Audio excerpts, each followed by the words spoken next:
Seja bem-vindo todos os leitores amantes da literatura. Você aí está curtindo nosso canal.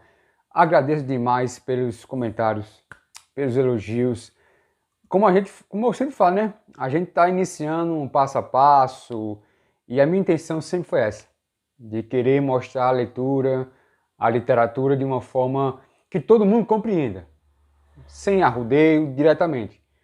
Estamos iniciando a questão de contos, que é um gênero mais curto, porém não quer dizer que isso não seja mais atrativo. Mas eu quero adaptar nossos leitores à questão da leitura de acordo com o gênero. E hoje nós vamos dar um passinho acima e vamos introduzir o Graphic Novel. Mas o que é Graphic Novel? O que é isso? Seria mais ou menos na linguagem popular, uma versão em quadrinhos, uma versão ilustrativa de uma obra já conhecida. E hoje nós vamos enfatizar um graphic novel baseado no livro de Anne Frank, o Diário de Anne Frank. Quem não conhece o Diário de Anne Frank? Que é relatos de uma sobrevivente da Segunda Guerra Mundial. E a gente não vai entrar na área do romance, por enquanto não. Estamos pouco a pouco, construindo nossa casinha, para que os leitores se sintam à vontade para quando a gente adentrar esse gênero romance, já estejam bem adaptados. E hoje a nossa leitura coletiva será sobre esse belíssimo gráfico novel que eu ganhei, que eu fiquei muito pela capa e também pela história, já conheci o enredo e isso me atraiu. É a graphic novel de Anne Frank, ilustrativa por Josephine Poole e Angela Barrett. Eu não sei se está correta a minha linguagem, mas eu vou ler um pedacinho aqui atrás que fala um pouco. Anne Frank é o nome de uma menina judia muito admirada e conhecida. Seu diário foi publicado na Holanda em 1947, depois da Segunda Guerra Mundial, e tornou-se um dos livros mais lidos do mundo. Nele, Anne conta sobre o tempo em que ficou escondida num presídio em Amsterdã, até ser descoberta pelos nazistas e enviada para o campo de concentração, onde morreu meses depois. Mas e antes disso? Como era Anne em casa com seus pais, com sua irmã Margot, com seus amigos, brincando na rua e estudando? É o que você vai descobrir aqui, a infância de Anne, sua personalidade marcante e como ela reagiu ao clima de medo e terror que Hitler pouco a pouco foi instaurando em toda a Europa. Em cada página, um retrato sensível de uma garota que entrou para a história. Na Graphic Novel, nessa leitura coletiva, a gente vai ler e eu vou compartilhar com vocês as belas imagens ilustrativas que começam essa Graphic Novel. E teremos muitos Graphic Novels. Também iremos introduzir HQs, mangás, sim, que aqui é um setor multicultural. A literatura é muito mais além de livros, dessa maneira, e sim tem uma amplitude. Então aqui nesse canal, só aqui mesmo, só aqui você vai ver de tudo um pouco. Então preparem um café, preparem um vinho, o que vocês quiserem. Se gostarem, por favor, dê aquela curtida, porque isso vale muito a pena pra gente. Comentem, tem alguma coisa a acrescentar, tem alguma coisa a elogiar, a gente agradece tudo. Porque isso aqui, o intuito é não só meu, é para que todos os leitores sintam-se em casa. Então vamos começar nossa leitura coletiva de Anne Frank.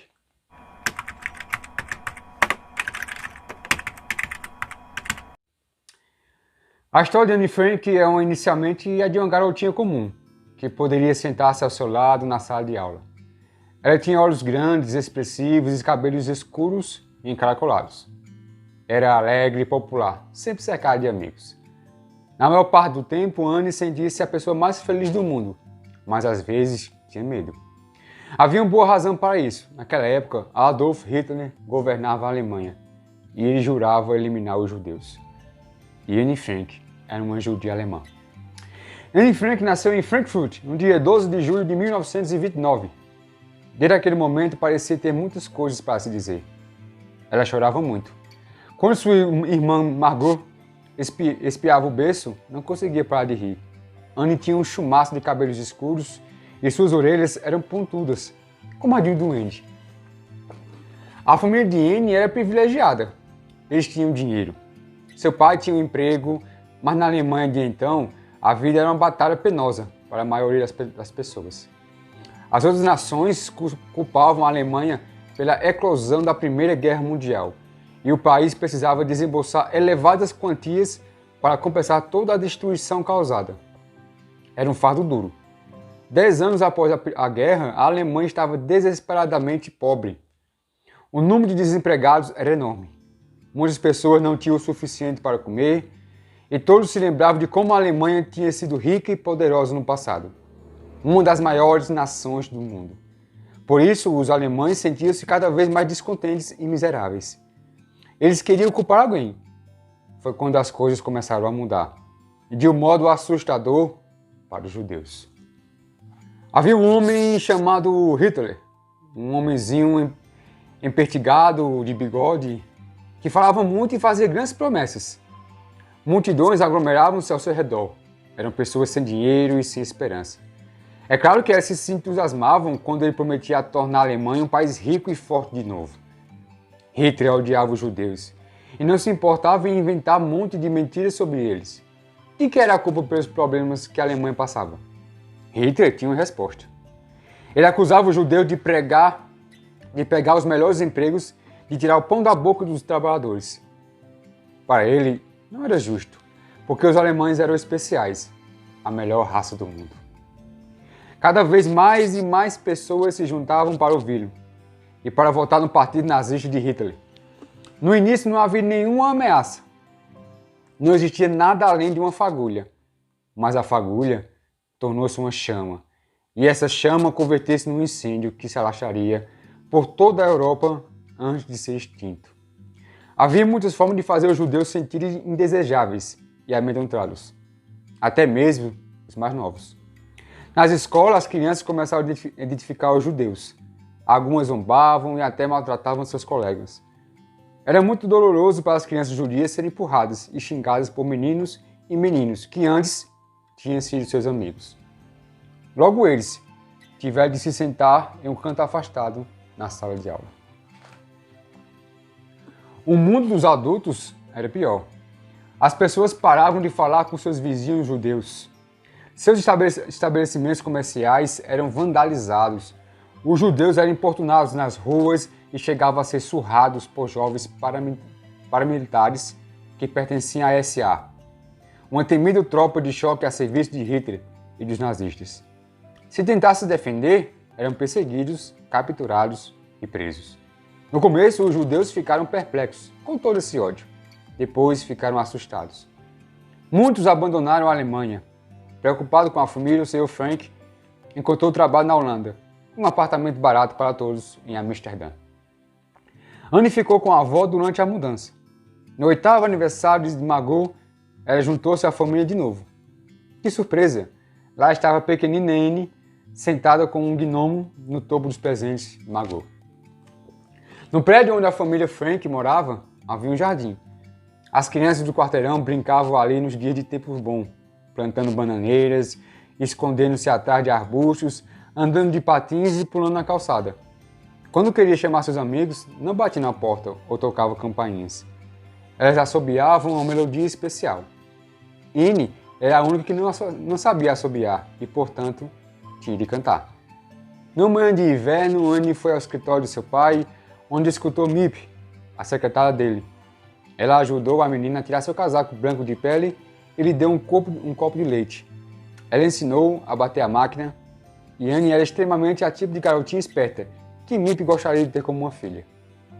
Miep nunca imaginaria que um dia a sobrevivência da família Frank estaria em suas mãos, mas ela se apegou a Anne imediatamente. Anne e Margot estudavam em escolas diferentes. Foi uma boa solução para Anne, porque ela gostava de fazer travessuras na sala de aula, muito diferente de sua irmã estudiosa. Para Anne, nada é melhor do que contar piadas e fazer caretas, de modo que todos, até mesmo os professores, caíam na gargalhada.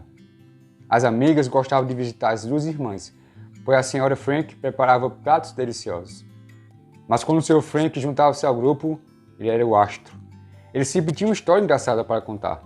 um jogo recém-inventado para ensinar. Todas as crianças o adoravam.